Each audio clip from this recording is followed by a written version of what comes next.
ሰላም ጤና ይስጥልኝ እንደምን እግዚአብሔር ይመስገን እኔ በጣም ደህና ነኝ እንደምን አለ ስንታየው አለን እግዚአብሔር ይመስገን እንዴት ነው መቼም ያገሪቱ ቀውስ ከጊዜ ወደ ጊዜ እየባሰ ነው እየመጣ ያለ ብልጽግና አገዛዝ መዋቅራዊ ሁሉ መፈራረስ እየገጠመው እንደሆነ እየተሰማ ነው እንዴት እየተከታተልከው ነው አጠቃላይ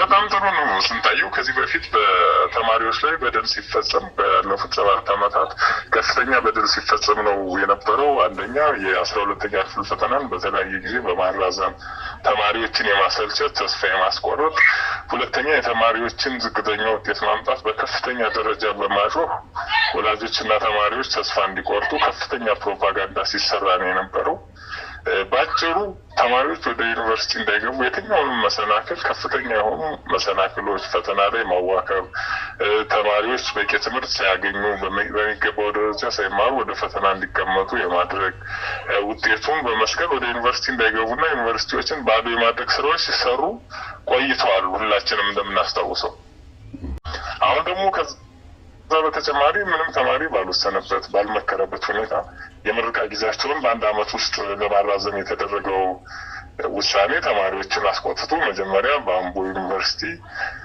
በአዳማ እንዲሁም በአንዳንድ በአክሱም ዩኒቨርሲቲዎች ላይ ብቻ ተገድቦ የነበረው አሁን በመላ ሀገሪቱ ባሉ ዩኒቨርሲቲዎች ነው አመፁ እየተቀጣጠለ ያለው ከዩኒቨርሲቲዎችም ተሻግሮ ወደ ሁለተኛ ደረጃዎችም የመሸጋገር አዝማሚያዎችን እያሳየ ነው ስንታይ አው በጣም የሚገርም ነው ፍጥነቱን እየጨመረ ነው ግን ብዙ ሰዎች በተለይ የሀገሪቱን ሁኔታም የሚገመግሙ ሰዎች የሚናገሩት በተለይ ትምህርት ሚኒስቴር የሚያወጣቸው ፖሊሲዎች የብልጽግና ፖሊሲዎች ናቸው የመንግስት የብልጽግና የፖሊሲ አቅጣጫዎች ናቸው ስለዚህ ለምንድን ነው የትምህርት ሚኒስቴር ለብቻ ላይ የተንጠለጠለ አጀንዳ ከሚሆን አገራዊ አጀንዳ መሆን አለበት የብልጽግና አገዛዝ መለወጥ አለበት ስርዓት መለወጥ አለበት ስርዓት ካልተለወጠ የትምህርት ፖሊሲውም ሊለወጥ አይችልም እና በዛ ደረጃ ለምን ሰፋ አድርጎ አያስቡም ብለው የሚጠይቁ ሰዎች አሉ እንዴት ታየዋለህ እውነት ነው በዋናነት ብሶታቸውን ለመግለጽ የተነሱበት ዓላማ እንጂ በጥልቀት የችግሩ ባለቤት ማን እንደሆነ በእነሱ ላይ ተጨማሪ ዓመታትን የወሰነው ማን እንደሆነ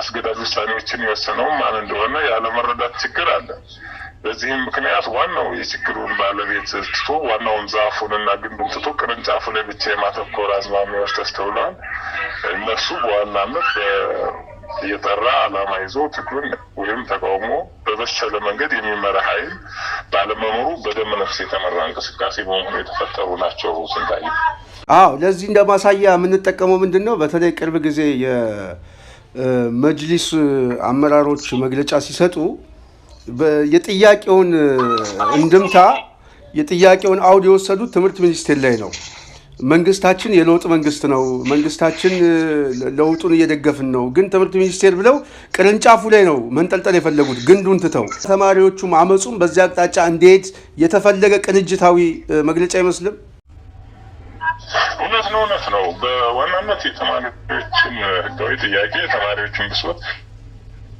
ሃይጃክ ለማድረግ የተደረገ ሙከራ ነው እነዚህ ተለጣፊ የመጅሊስ ሰውነን የቤተ ክህነት ሰውነን በወጭም ያራመዱት የችግሩን ዋናውን ባለቤት አስሶ ችግሩ ባለቤት ቅርንጫፉ የማስመሰልና ተቃውሞውን አቅጣጫውን የማስቀየር ተንኮል ነው ስንታየው በአንዳንድ ዩኒቨርሲቲዎች የተጀመሩ ነበሩ በኋላ እየሰፉ መጡ አሁን በሁሉም የሀገራችን አካባቢዎች በሚገኙ ዩኒቨርሲቲዎች እየታዩ ነው ከዛም በተጨማሪም በሁለተኛ ደረጃ ትምህርት ቤቶችም ምልክቶች እየታዩ ነው የተቃውሞ አዝማሚያዎችም ታይተዋል መሰረታዊ ችግር ምንድነው የተቀናጀ በጠራ ዓላማ የችግሩን ትክክለኛ ምንጭ ባወቀ መንገድ ያለመመራቱና ጥገኛ ኃይሎች ዋናውን ጥያቄ ዋናውን አጀንዳ ዋናውን የችግሩ ምንጭና የችግሩ ባለቤት ሳይሆን የተለጣፊና ጥገኛ ኃይሎች ላይ ብቻ እንዲተኮር ያደረጉት እንቅስቃሴ የተወሰነ ብዥታን ፈጥሯል ግን በመሰረታዊነት እንደዚህ አይነት ነገሮች የሚፈጠሩት የተቀናጀ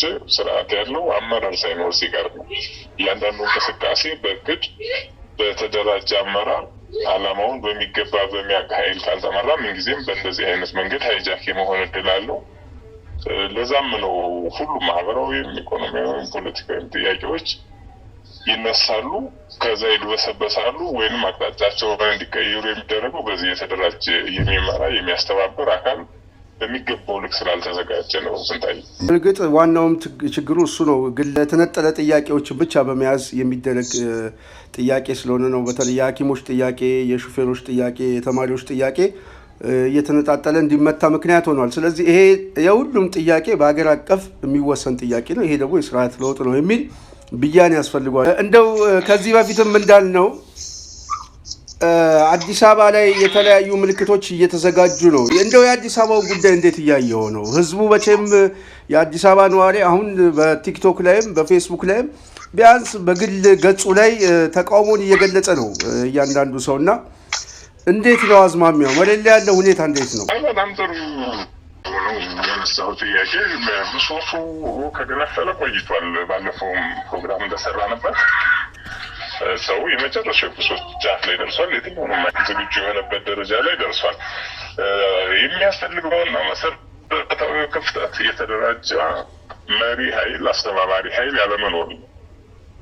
ብቸኛው ችግር እንጂ ሁሉም ነገር ተሟልቷል። ከመሟላትም አልፎ ሄዷል፣ ደረጃውን አልፎ ሄዷል። በሁሉም ረገድ ያለው ችግር ተባብሷል። ግን አስተባብሮ አስተሳስሮ ወደ ዋናው ዓላማ የሚመራ የተቀናጀ አመራር ያለመኖር ነው ስንታይ። በእርግጥ የመሪነት ጉዳይ ቅድም እንዳልከው የሚታያም አለ ማይታያል። መሪነት በብዙ አይነት መገለጫ ሊታይ ይችላል። እንዳልከው ህዝባዊ እምቢተኝነት በዋናነት እቅድ ያስፈልገዋል፣ መነሻ ሀሳብ ያስፈልገዋል፣ መዳረሻም ያስፈልገዋል። ይሄንን ሊድ የሚያደርግ ኃይል ያስፈልጋል። ግን እሱ ብቻ ሳይሆን ደግሞ በተጨባጭ ደግሞ መሬት ላይም ደግሞ ብዙ የሚታዩ ነገሮችም ስላሉ እንደው ከህዝባዊ እምቢተኝነቱ አኳያ የዚህ የአመራር ጉዳይ እየቀደመ መምጣት አለበት ነው አንተ የምትለው። ግን አጠቃላይ ህዝቡ ግን ለዛ ዝግጁ እየሆነ እየመጣ ነው። በትክክል ከዛም በላይ አልፎ ሄዷል። ስንታየው በሁሉም መገለጫዎች፣ በተማሪዎች፣ በሐኪሞች፣ በነጋዴዎች፣ በጉሊት ቸርቻሪዎች፣ በሁሉም የህብረተሰብ ክፍል በኩል ከፍተኛ መማረር አለ፣ ከፍተኛ ብስጭት አለ፣ ከፍተኛ ተስፋ መቁረጥ አለ። የትኛውንም ነገር ለማድረግ ወደኋላ የማይሉ ሰዎች በብዛት እየተፈጠሩ ነው። ከጊዜ ወደ ጊዜ ያለው ሰውን የሚያማርር፣ የሚያስለቅስ፣ የሚያስቆጣ ተግባራት በርካታ ሰውን እያስቆጣ እያማረረ ወደ ጎዳና እንዲወጣ እያደረገው ነው። መውጣቱም ምልክቶች አንተም ባለፈው እንደታዘብከው ብዙ ምልክቶች እየታዩ ነው። በጣም በቅርብ ጊዜ ውስጥም ከቁጥጥር የወጣ ፍንዳታ ሊኖር ይችላል። በተለይ አዲስ አበባ ላይ ሁሉም ወጣት እየመጣበት ያለው ስጋት ከግምት አስገብቶ ከሌላው ጊዜ በተሻለ መልኩ አደረጃጀት እየፈጠረ እንደሆነ እየተሰማ ነው። ምናልባት ያልታሰቡ ድንገታዊ የሆኑ ክስተቶች ይፈጠራል የሚል ስጋት አለ። በአገዛዙም እንደዚህ አይነት ጭንቀት ውስጥ ነው ያለው። እንደው ይሄን አንተም ትገምተዋለህ? በትክክል አሁን አገዛዙም እንደዚህ አይነት ስጋቶችን ለማስቀረት በርካታ ስራዎችን እየሰራ ነው። በተለይ የፖሊስ፣ የአዲስ አበባ ፖሊስ፣ የፌዴራል ፖሊስ፣ የማረሚያ ፖሊስ አባላት ላይ ከፍተኛ ክትትል፣ ግምገማ፣ ስልክ ነጠቃና ፍተሻ እንዲሁም የተሃድሶ ስልጠናዎች ውስጥ የማስገባት ከፍተኛ ስራ እየሰራ ነው። ከዛም በተጨማሪ በታችኛው መዋቅር ሙሉ ለሙሉ በመፈራረሱ ምክንያት በተለይ በቀበሌ፣ በገቢዎች እና በሌሎችም ሴክተር ተቋማት ላይ ከፍተኛ የሆነ አለመተማመን፣ እርስ በርስ የአመራር መጠቃቃት፣ መካሰስ ተግባራት በከፍተኛ ደረጃ እየተካሄዱ ነው ያሉት። ይሄ እንቅስቃሴ ይሄ ተግባር ደግሞ በተለይ ከፍተኛ አመራሮች የዘረጉት የዘረፋ መዋቅር የዘረፋ ቡድን በታችኛው መዋቅርም የራሳቸውን የዘረፋ ቡድን በመፍጠር ስራዎችን እያስተጓጎሉና ወደ ግል ኪስ ወደ ግል ጥቅም በማዘንበላቸው በላይኛው አመራርና በታችኛው መዋቅር በኩል ከፍተኛ ችግር ከፍተኛ አለመተማመን ተፈጥሯል። አሁን ለምሳሌ በቂሊንጦ ማረሚያ ቤት ውስጥ የማረሚያ ፖሊሶችን በማምሳት በፌዴራል ፖሊስ እስር ቤቱ በፌዴራል ፖሊስ እንዲጠበቅ ተደርጓል። ከዛ የነበሩ የማረሚያ ፖሊስ አባላትንም በተሃድሶ ወደ አለልቱ ጭነው ወስደዋቸዋል። በሁሉም ቦታዎች ላይ እየተወሰደ ያለው እርምጃ የወር ድንበር እርምጃ ነው። ከዛ በተጨማሪ ደግሞ የአዲስ አበባ ፖሊስን እና የፌዴራል ፖሊስን ባለማመን የሪፐብሊካን ጋርድ የሚባል ወደ ኬላዎች በመውጣት የፍተሻ ስራ ነው የፖሊስ ስራ እንዲሰራ እየተደረገ ነው። ስለዚህ ከፍተኛ አለመተማመን ደረጃ ስለደረሰ ነው መከላከያውን ወደ መሀል ከተማ እየሳበ ያለው። በተለይ የመሀል ሀገር መዋቅሩ ሁሉ ከቁጥጥሩ ውጭ ስለሆነ ምናልባት ድንገታዊ ክስተት ሊመጣ ይችላል። ከዚህ ከህዝቡ ጋር አብሮ ቆሞ ምናልባት ጥቃት ሊፈጽምብን ይችላል የሚል ግምገማና ፍርሃት አላቸው። በትክክል በአጠቃላይ መዋቅር ፈርሷል። ፋንክሽን እያደረገ አይደለም። ከፍተኛ አለመተማመን አለ፣ መጠቃቃት አለ፣ መጠራጠር አለ። ሁሉም እንደሚያውቀው የታችኛው መዋቅርም ተጠቃሚ አይደለም። የስርቆቱ የሚዘረፈውም ተጠቃሚ ባለመሆኑ የትኛውን ነገር ቢነሳ ከተበዳዩ ጎን እንደሚቆም እነሱም እርግጠኛ ስለሆኑ ነው አሁን እንደዚህ አይነት ተግባራትን እያከናወኑ ያሉት። በጣም ነው የማመሰግነው። መቼም በመጨረሻ ላይ የማነሳው በተለይ በአማራ ክልል ላይ የተፈጸመ አስገድዶ መድፈር፣ አጠቃላይ ግድያ፣ መሰወር፣ እስራት በጣም አስከፊ የሆነ ሪፖርት አውጥቷል። ይሄንን እየተከታተልከው ነው? እንዴት ነው? ምንስ ግብረ መልስ አለው? ምክንያቱም ይሄ እንደው በአገር አቀፍ ደረጃ ትልቅ የሆነ ብሔራዊ ሀዘን የሚያስቀምጥ ወንጀል ነው የተፈጸመው እና ነገ ጠዋት የህግ የበላይነት ሲሰፍን ይሄንን የፈጸሙ ኃይሎች ለህግ ፊት ቀርበው ብያኔ እንደሚሰጣባቸው ይጠበቃል። ቢሆንም ግን እንዴት አየኸው ይሄንን ሁኔታ? በጣም አስደንጋጭ ነው። ስንታየው በወጣው ሪፖርት በጣም አንገት የሚያስደፋ፣ የሚያስደነግጥ፣ የሚያስቆጭ፣ ንዴትና ውስጥ የሚከት ነው። በጣም በትንሽ ጤና ጣቢያዎች ላይ የተወሰደ ሪፖርት ነው። ሁሉንም አካባቢዎች ያካለለ አይደለም ሪፖርቱ።